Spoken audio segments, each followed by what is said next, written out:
Hello lords and ladies, welcome back to Cartoon Hangout, your place for all things cartoon. The Scooby-Doo franchise has been around for decades, with a new iteration coming out every few years with almost no downtime in between. With such a long and storied series, it was bound to have a crap ton of merchandise. Everything from toys to shirts, and even food. So of course there'd also be books.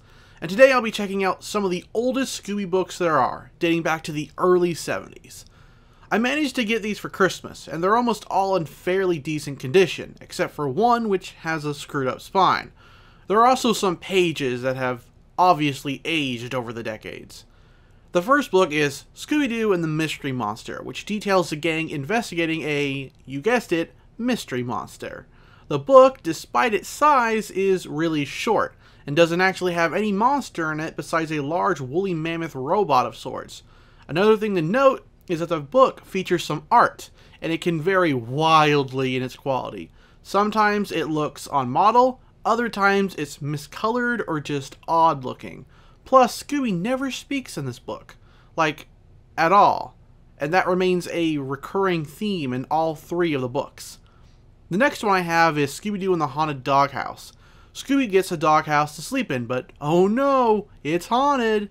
No wait, it's just a cat and her newly born kittens. The art is much better here, but plot remains drastically different from a typical episode at the time. Sure, it starts off making you think there is a monster, but by the end it's just something mundane. It's not bad, but it's pretty weird. And the final book is Scooby-Doo in the Case of the Counterfeit Money. This one involves a mostly legit mystery, where the gang are tasked with investigating a counterfeit operation going on.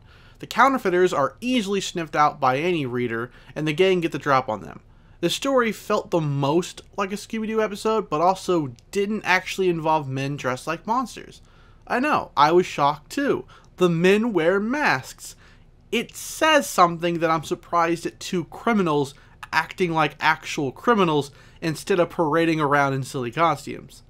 That actually wraps up the 3 Scooby-Doo books that I found. In the end, I'm left a little disappointed by the brevity of the stories and how atypical they were. I'm not against something a little more unique, but these felt like the writers didn't watch an episode of the show.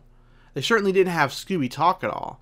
They're interesting finds, and if you're an avid Scooby-Doo fan, I suggest tracking some down if you're able, but it's clear that the Scooby books didn't quite find their legs until some time later.